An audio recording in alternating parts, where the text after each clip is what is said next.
Hello, you're watching the France 24 interview. I'm Cyril Vanier.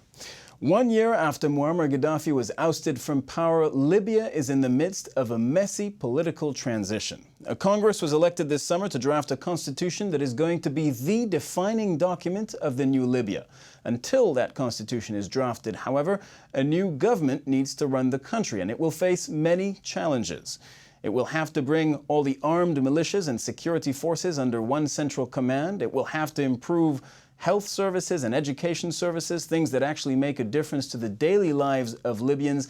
And it will have to deal with the ghosts of Muammar Gaddafi, his son, Saif al-Islam, who is set to go on trial, and Abdallah Senussi, the former head of intelligence under Muammar Gaddafi, who is now in Libyan hands. Well, my guest today is speaking from Tripoli, and he fancies himself as the man to do just that. For a long time, he was an opponent in exile to Muammar Gaddafi. Now he is serving as vice prime minister in the outgoing government, and more importantly, he's running to be prime minister in Libya's next government. Mr. Abu Shagur, thank you very much for joining the show. I'd like to start this interview with the latest events in Libya. The former head of intelligence, Muammar Gaddafi's brother-in-law, Abdallah Senussi, is now in Libyan hands. He was extradited from Mauritania. The International Criminal Court accuses him of being one of the figureheads in the attempt to crush the Libyan uprising. Is Libya going to hand over Mr. Senussi to the International Criminal Court?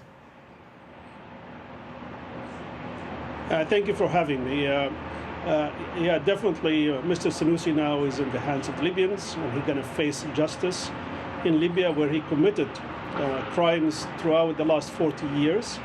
And of course, among them is the infamous Abu Slim massacre, which he, under his control and his command and his direction, the slaughter of almost more than 1,200 innocent Libyans. Now, clearly, it took us almost 6 months since the day he landed in Mauritania, was captured by the Mauritanian government. 2 days after that, I was there in Mauritania, talking to the authority days to handle him over to Libya. Now, and you were instrumental, sir, in getting him extradited to Libya. Originally, the Mauritanian president has said he didn't want to send him to Libya because he would be killed before he even stepped off the plane. So how did you, in the end, get Mr. Senussi to Tripoli?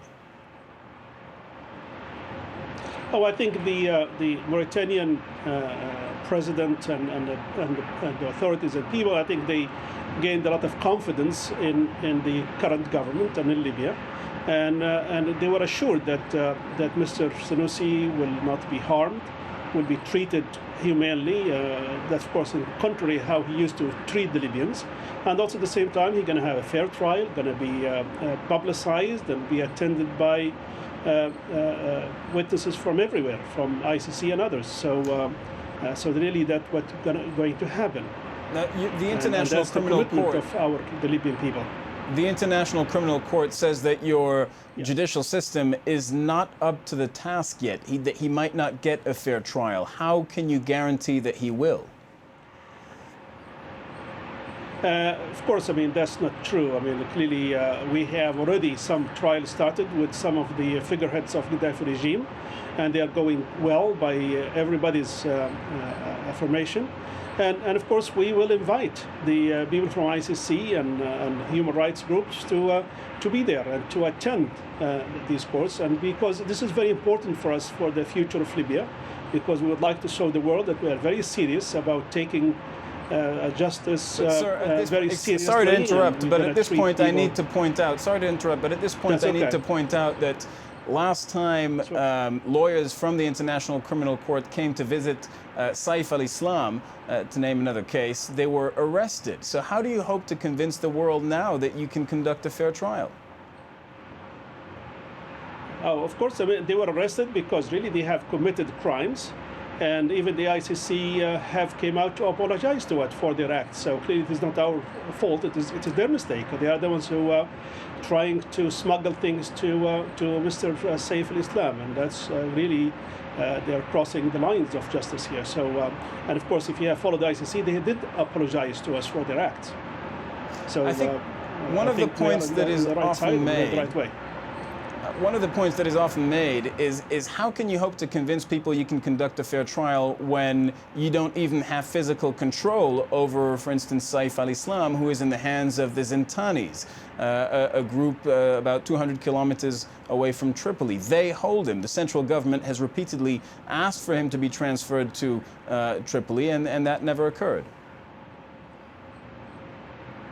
No, I think of course those who they are holding Saif al-Islam, they are working very closely with us. Of course, over the last 6 months or 7 months, we don't have a strong police force, a strong army. So really, our people, the revolutionaries who they really out through Gaddafi, they are the part of the government. We have them working very closely with us. So no, I mean clearly yes. I mean Mr. Saif al-Islam is in Libya.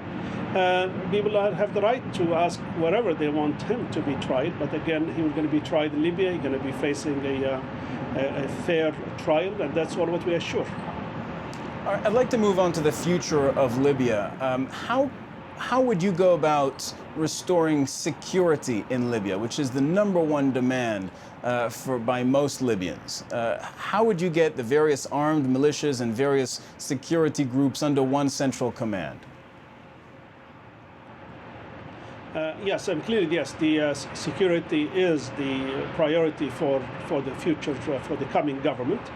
And this will be done in many directions, many dimensions also at the same time.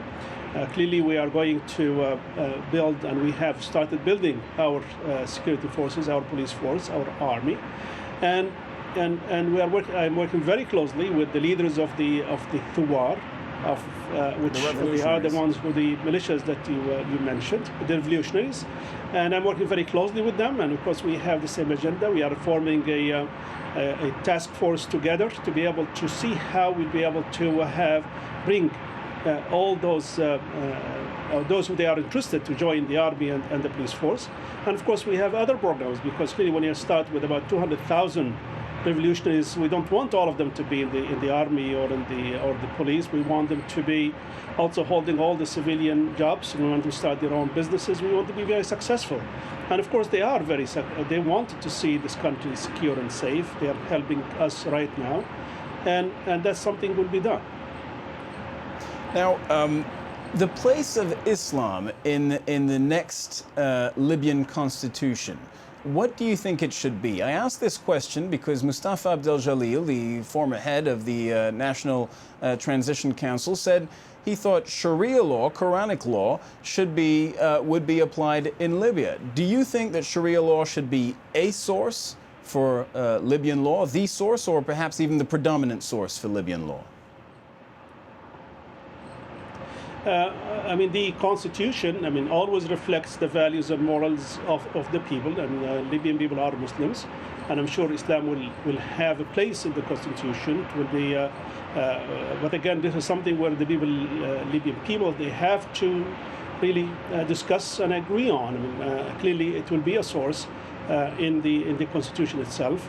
How exactly how that will play a role, that will be defined in the constitution, and the constitution will be clearly also will be brought to a very wide dialogue among the Libyan people themselves. But as someone who is running, as someone who wants to, none of us has the right. But as someone who wants to be the country's next prime minister, it's important to know what you believe, how you feel about that. I mean, as I mentioned, I do believe very well that Islam and the values of Islam will be reflected directly in the constitution, and that's definitely will be the case. Well, put more simply, do you think Libya should abide by Sharia law? I mean, this is a very simplistic question for me. I mean, it is because again, then they ask question, what are these Sharia laws that you mentioned? Because Sharia is very vast, it has a very wide range of interpretations, and that's where the Libyan people have to come to an understanding of that. Now, beyond the question of the place of Islam in the next Libya, what would be, as Prime Minister, your priorities beyond security, which we also mentioned recently? Clearly, it is services, it is education, it is health, it's transportation.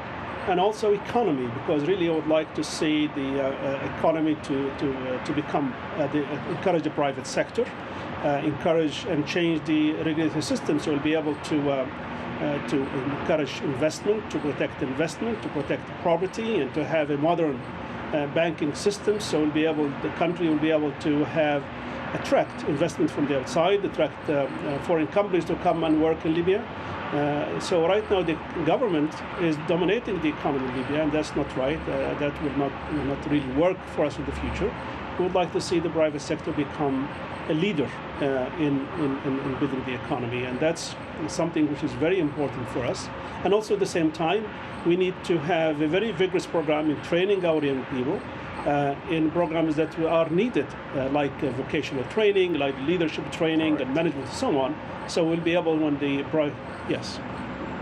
Mustafa Abushagur, thank you very much for joining the France 24 interview. It was a pleasure for us to speak to you over satellite link. You're in Tripoli, and thank you, our viewers, for watching the interview. Bye-bye.